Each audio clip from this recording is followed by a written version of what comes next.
আরে সরি বাবু, আসলে ওর মনটা না ফোনে ছিল, ওই জন্য লেগে গেছে। আন্টি ফোনি মন তো তোমারও ছিল। আরে পূজা, তুইও এখানে থাকিস নাকি? পায়েল, তুই? হ্যাঁ রে, আমি এখানেই থাকি, এই তো কালকে শিফট হয়েছি। তা বল, কেমন আছিস? আমি খুব ভালো আছি রে। এটা তোর মেয়ে নাকি? খুব মিষ্টি। Hi aunty. হ্যালো সোনা, এই দেখ পূজা, এটা আমার ছেলে। বাবু, হ্যালো বলো আন্টিকে। রিক, রিক, হ্যালো বলো আন্টিকে। Hi aunty. আচ্ছা ছাড় না, আজকালকার বাচ্চারা এরকম খুবই ব্যস্ত থাকে। তা বাবু, কেমন আছো? বাবু, আন্টি কিছু জিজ্ঞেস করছে তোমাকে। রিক, পায়েল, বাদ দে না। তুই বল, তুই কেমন আছিস? ঘরে সব ঠিকঠাক তো? কি আর বলবো তোকে, আমি না ক্লান্ত হয়ে গেছি, সারা দিন ফোনে ঢুকে থাকে। আরে ওটা কোনো ব্যাপার না, ছোট বাচ্চা তো, ওদের একটু বোঝাবি তাহলেই হবে। কত আর বোঝাবো রে, আমি তো হাঁপিয়ে গেছি, মাথা ব্যথা হয়ে যায় একে বোঝাতে বোঝাতে। আচ্ছা এসব বাদ দে, শোন না, তুই সন্ধ্যেবেলা আমাদের বাড়ি আয়, আরাম করে বসে গল্প করবো। কতদিন পর তোর সাথে দেখা হলো বলতো। হ্যাঁ রে, আমাদের কত দিন দেখা হয়নি, অনেক কথাও বলার আছে। অবশ্যই আসবো। আচ্ছা একটা কাজ করবি কিন্তু, ছেলেকে কিন্তু অবশ্যই নিয়ে আসবি। হ্যাঁ ঠিক আছে। বাবু, যাবি তো সন্ধ্যাবেলায়? রিক, আচ্ছা ঠিক আছে, সন্ধ্যাবেলায় দেখা হচ্ছে। ঠিক আছে, আসলাম আমরা, চল।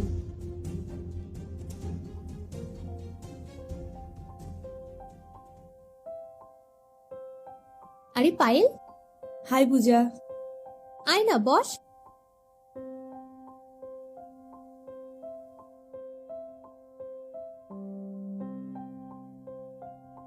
বাবু, ফোনটা রাখো এবার। রিক, ফোনটা সাইডে রাখো।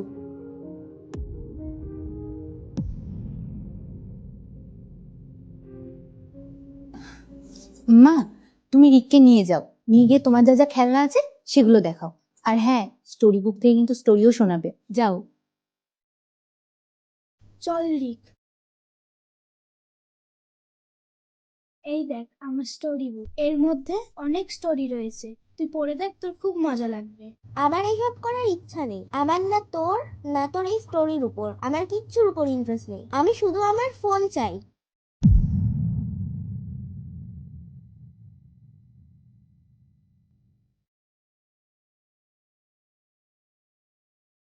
পূজা, আমি তো ক্লান্ত হয়ে গেছি ওকে বোঝাতে বোঝাতে, সারা দিন শুধু ফোনে ঢুকে থাকে, কিছু বোঝাতে গেলেও বোঝে না। পায়েল, ওরা তো ছোট বাচ্চা, ওদেরকে ভালোবেসে বোঝাতে হয়, বুঝলি? আর কত ভালোবেসে বোঝাবো বলতো, সবসময় তো ভালোবেসেই বোঝাই, যখনই কিছু বলি তখনই রেগে যায়। এক মিনিট। হ্যালো। পায়েল, তুমি কি অ্যাকাউন্ট থেকে 1.5 লাখ টাকা বের করেছো? কি? হ্যাঁ, ডিডাকশনের একটা মেসেজ এলো। কিন্তু এটা কিভাবে হতে পারে? হ্যাঁ, তাড়াতাড়ি একটু চেক করো তো। ঠিক আছে, আমি চেক করছি একবার।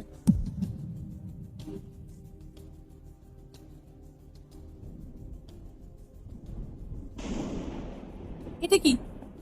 কিছু জিজ্ঞেস করছি আমি তোমাকে, এটা কি? মা, আন্টি রিককে বকছে। কি করলি তুই এটা? আমি আর তোকে কোনোদিনও ফোন দেবো না। কি করবো এবার আমি? তুই আমার পুরো 3 লাখ টাকা বরবাদ করেছিস।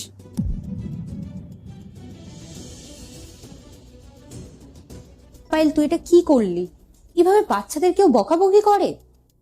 আর কি করব আমি বল, আমি ক্লান্ত হয়ে গেছি ওকে বোঝাতে বোঝাতে। পায়েল, আমাকে একটা কথা বলতো, ওই ফোন চালানোটা কিভাবে শিখলো, তুই আমাকে বলতে পারবি?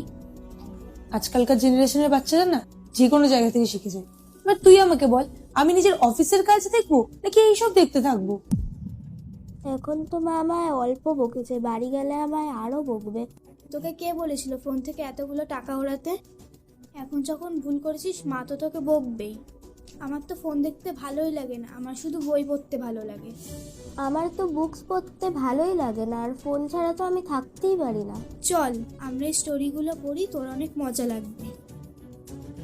তুই ভাব, তুই নিজের বাচ্চার সাথে এমন কি করেছিস যার জন্য ও এরকম করছে?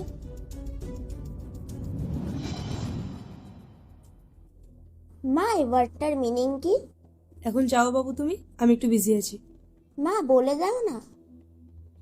বাবু, এই নাও ফোন, তুমি যাও নিজেই দেখে নাও।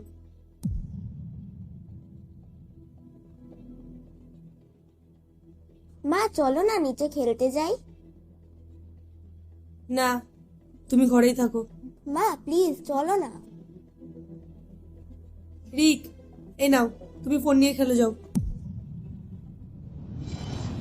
দেখ পাইল, কেউ যদি ডক্টর হতে চায় বা ইঞ্জিনিয়ার হতে চায় বা যাই হোক না কেন, সেটা শেখানোর জন্য কলেজ আছে, স্কুল আছে, তারা তাদের যোগ্যতা হিসাবে শিখে নেয় আর হয়েও যায়।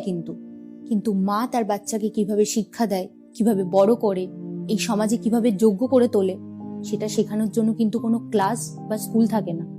সেটা কিভাবে শেখে জানিস? এর একটা খুব সহজ উত্তর আছে জানিস। বাবা মারা বাচ্চাদের সামনে ঠিক যেমনটা করবে, বাচ্চারাও ঠিক সেরকমটাই শিখবে, সে ভালো হোক বা খারাপ। হ্যাঁ রে, তুই ঠিকই বলেছিস। আমি নিজের ভুল বুঝতে পেরেছি। আর এই যে যা যা হয়েছে না, এটার রিজন শুধু আমিই ছিলাম। সব ভুল আমারই। যদি আমি আমার বাচ্চাকে ভালো শিক্ষা দিতাম, তাহলে আজকে এসব হতো না। আমি অনেক ভুল করেছি রে ওর সাথে। এই জন্য সবসময় না বাবা মাকে বাচ্চাদের সাথে না বন্ধুর মতো মিশতে হয়। এইভাবে বকাবকি করা ঠিক নয়। তুই যেই বকাবকিটা করলি, এর জন্য কিন্তু ওর ওপর উল্টো প্রভাব ফেলতে পারে, যার জন্য ও তোর সাথে কোনো দিন বন্ধুর মতো মিশতে পারবে না, আর না তোর কোনো কথা শুনবে ও। আর এইভাবে আমরা যদি বাচ্চাদের বকাবকি করতে থাকি না, তাহলে ওরা আমাদের থেকে অনেক দূরে চলে যাবে। তাই জন্যই বলছি, বাচ্চাদের সবসময় ভালোবেসে বোঝাতে হয়। হ্যাঁ রে, তুই একদম ঠিক বলেছিস। আমি অনেক বড় ভুল করেছি, কিন্তু ভুল তো ও করেছে বল। তবে হ্যাঁ, আমার ওকে ভালোবেসে বোঝানো উচিত ছিল।